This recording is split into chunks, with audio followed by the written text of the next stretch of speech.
ఓం శ్రీ గురుభ్యో నమః.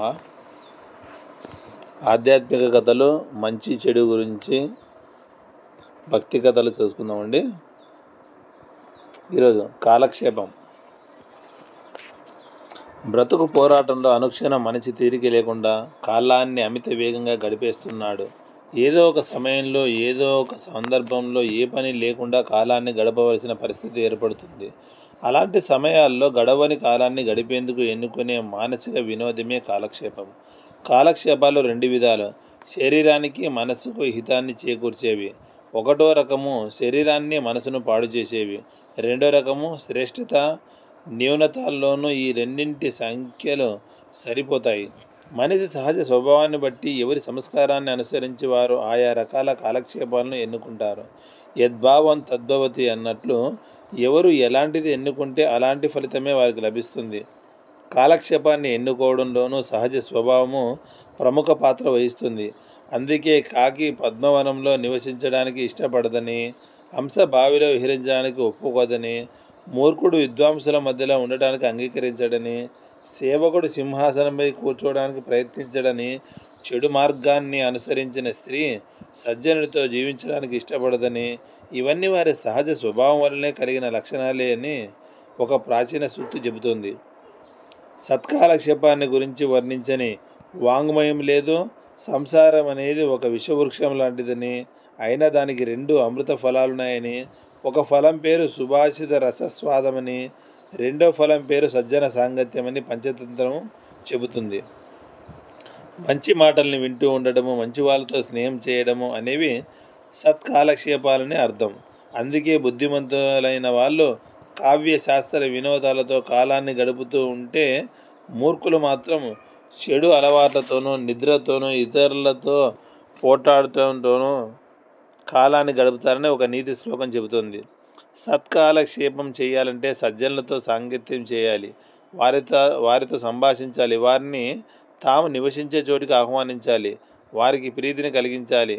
ప్రీతి అంటే పై మాటలు కాదు, అది 6 విధాలుగా ఉంటుందని, ఇష్టమైనది ఇవ్వడము, తీసుకోవడము, మనసులోని భావాన్ని స్పష్టంగా విశదపరచడము, అడిగి తెలుసుకోవడము, కలిసి భోజనం చేయడము, తినిపించడము అనేవి 6 విధాలైన ప్రీతి లక్షణాలని పంచతంత్రంలో విష్ణు శర్మ ప్రబోధిస్తాడు.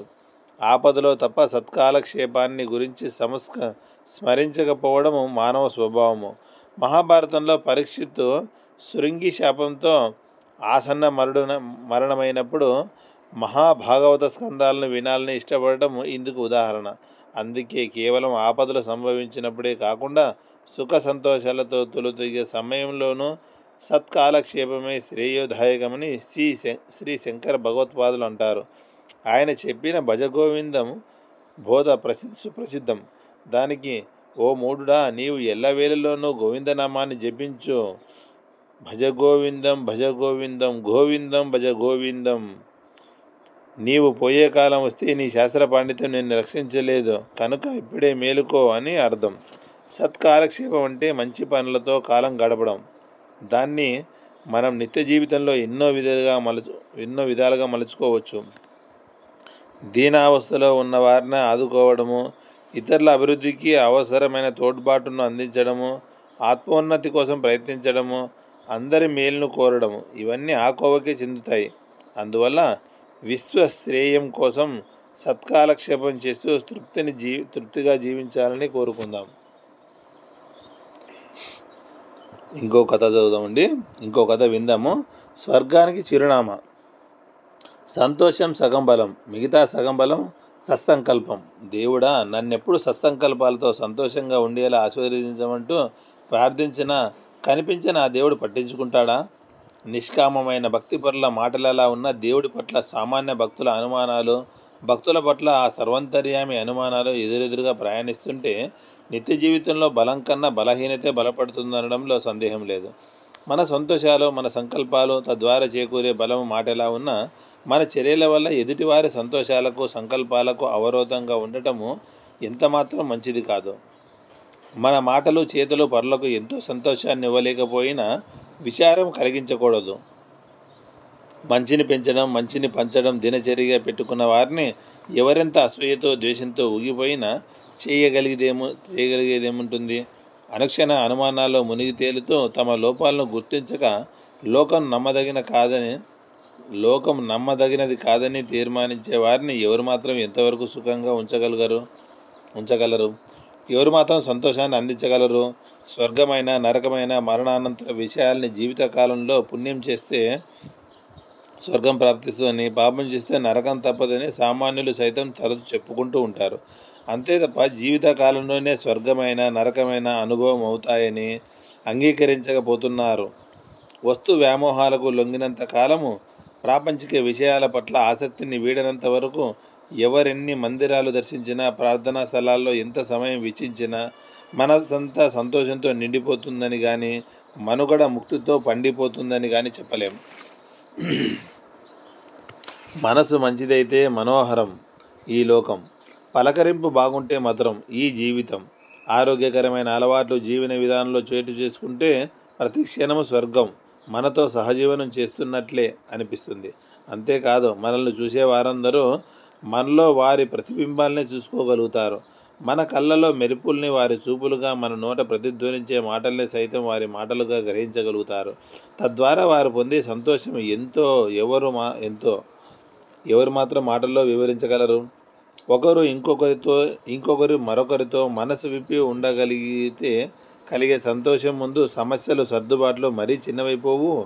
చెడుకున్న ఆకర్షణ ఆధునిక ప్రపంచంలో సైతం విపరీతంగా విస్తరించి తన వికారాన్ని చాటి చెబుతుంది. మంచి ఎప్పుడు కొంచెమే కదా. అందుకే సహజంగా ఊగిసలాటలో ముందుండే మానవుడు చేజేతులా సంతోషాన్ని దూరం చేసుకుంటున్నాడు, మానవతా విలువలకు దూరం అవుతున్నాడు. ఇంట బయట తన కర్తవ్యాన్ని విస్మరించి పరనిందలతో పరుగు తీస్తున్నాడు. ఫలితంగా ఆత్మవిమర్శకు ఆమడ దూరంలోనే ఉండిపోతున్నాడు. తనకేమి కావాలో తనకే తెలియక హితవు పలికే వారిని పట్టించుకోక చిక్కుల్లో చికాకుల్లో ఇరుక్కుంటూ ఎప్పటికప్పుడు అశాంతి, ఆందోళన పెంచుకుంటున్నాడు. నేను, నా కోసమే అనుకునే వారెవరైనా ఎన్ని ఎత్తులతో ముందడుగు వేసినా పొందే సంతోషం తాత్కాలికం. చుట్టూ ఉన్న వారిలో ఒకరిగా పిలిస్తే చాలు, వారి కోసం ఏదైనా చేయడానికి సంసిద్ధంగా ఉండేవారు ఎదుటి వారి సంతోషంలో పాలు పంచుకోగలుగుతారు. పరస్పర ప్రేమాభిమానాలతో జీవించేవారు నిరాడంబరతకు మారుపేరుగా, స్వర్గానికి శాశ్వత చిరునామాగా మిగిలిపోతారు. నమస్కారం అండి. ఇది రెండో కథ. ఇంకొకటి మూడో కథ తెలుసుకుందాము. కోపం ఒక ఆయుధం, ఓ సాధనం. కొందరుంటారు, తేలికైన సమస్యలకు కూడా తీవ్రంగా స్పందిస్తారు. నిప్పురవ్వ తాకిన పెట్రోలు లాగా భగ్గుమంటారు. కోపానికి అడ్డుకట్ట వేయలేకపోవడం వారి సమస్య. దేని మీదనైనా ఎవరి మీదనైనా విరుచుకుపడతారు. ముఖ్యంగా సన్నిహితుల విషయంలో వేరే చెప్పనవసరం లేదు. సందు దొరికితే చాలు సొర్రమంటూ లేస్తారు. దీన్ని ఎలా నియంత్రించాలి? కోపానికి గురి చేసే పరిస్థితులను ఎలా అధిగమించాలి? అనేకుల్ని వేధిస్తున్న ప్రశ్నలు ఇవి. దీనికి సంబంధించి ఫ్రాయిడ్ శిష్యుడైన కార్ల్ జంగ్ చక్కని వివరణ ఇచ్చారు. దుఃఖం క్రియాశీలకంగా ఉంటే కోపం అవుతుంది, కోపం చేష్టలు ఉడితే దుఃఖం మిగులుతుంది. దీన్ని విస్తరిస్తే కోపం తాలూకు మూలాలను పరిశీలించాలని అర్థమవుతుంది. మనిషి అంతరాల్లో ఏ మూలనో పొరలుగా చుట్టుకున్న దుఃఖం పడగెత్తి చురుగ్గా మారితే అది కోపం రూపంలో బొసలు కొడుతుంది. అంటే ఒక మనిషి కస్సుబుస్సులాడుతున్నాడు అంటే అతడు దుఃఖ బాధితుడని గ్రహించాలి. ఆ దుఃఖాన్ని నయం చేసే మార్గాన్ని వెతకాలి. కోపాన్ని విశ్లేషించే ముందు మనం కొన్ని అంశాలను గుర్తించాలి. కోపం అన్ని వేళలా చెడ్డది కాదు. తగు సమయము, సందర్భం వచ్చినప్పుడు కోపాన్ని వ్యక్తం చేయడంలో ఎలాంటి దోషం లేదు. అందులోనూ హెచ్చు తగ్గులుండాలి. అప్పుడే ఆట నేర్పిన పసిపాప ఓ గాజు వస్తువును పగలగొట్టింది. అలా చేయడం తప్పని సున్నితంగా మాటలతో, చేతులతో పసిపాపకు చెప్పాలే తప్ప రూళ్ళ కర్రతో చిన్నారి తలపై దెబ్బ వేయడం మోతాదును మించిన కోపాన్ని ప్రదర్శించడమే. ఒక వ్యక్తి అసభ్యంగా వ్యవహరిస్తున్నాడు, అశ్లీలమైన భాషను ఉపయోగిస్తున్నాడు. మీరు 1-2 సార్లు శుతిమెత్తగా చెప్పారు, అతడు వినలేదు. మూడోసారి మీరు సున్నితంగా వ్యవహరించాల్సిన అవసరం లేదు. ఆగ్రహించాల్సింది. ఆ కోపంలో అన్యాయము, అధర్మము లాంటివి లేవు.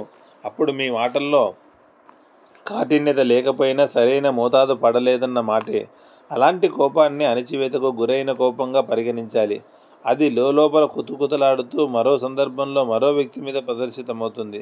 ఇలా మోతాదుకు తక్కువైన కోపాన్ని అపరిష్కృత కోపం లేదా కోపశేషం అని చెప్పుకోవచ్చు. ఇక రెండో అంశం ప్రాథమికమైన మానసిక గాయం. ఇది దుఃఖానికి తోబుట్టు. గాయపడ్డ మనసులో కోపం బుసబుస పొంగుతుంది. అందుకే ప్రాథమిక గాయాన్ని మనం సునిశ్చితంగా పరిశీలించాలి. ధ్యానమని లేపనంతో చికిత్స చేయాలి. అప్పుడు గాయం ఆరుతుంది, మనసు శాంతిస్తుంది. ప్రాథమిక గాయానికి చికిత్స చేయడం అంటే అవతలి వ్యక్తిని లేదా పరిస్థితిని ప్రేమించడం, జీవిత దృక్పథంలో మార్పును తీసుకురావడం ద్వారా క్షమించడము. నేను బ్రతకాలి కదా అనే జీవిత దృక్పథం వల్లనే మనుషులు గాయపడుతుంటారు. తాను బతకడం అనేది వారికి ప్రాథమికమైన అంశం. ఈ దృక్పథంలో మార్పు తీసుకురావాలి. కేవలం నా కోసమనే సంకుచిత భావానికి విభిన్నమైన దృక్పథాన్ని పెంపొందించుకుంటాను. ప్రేమను పంచడం ద్వారా ఈ ప్రపంచంలో విభిన్న పరిస్థితిని ఆవిష్కరిస్తాను. నేను నా జీవితాన్ని సాఫీగా ఉంచుకుంటూ మరొకరి జీవితం సాఫీగా ఉండేలా చూస్తాను అనే ఆలోచన వల్ల మీ దృక్పథం విశాలమవుతుంది, సంకుచిత ధోరణి మాయమవుతుంది. తండ్రి, వారిని క్షమించు, తాము ఏం చేస్తున్నది వారికి తెలియదు అని యేసు ప్రభువు ప్రార్థించిన వైనము మనకు ఆదర్శం కావాలి. అజ్ఞానం వల్ల అనేకులు మిమ్మల్ని మానసికంగా గాయపరచాలని ప్రయత్నిస్తారు. అప్పుడు మీరు ప్రతిక్రియకు పాల్పడకుండా ప్రశాంతంగా ఆలోచించండి. మిమ్మల్ని గాయపరుస్తున్న వ్యక్తి తనను తానే గాయపరుచుకుంటున్నాడని గ్రహించండి.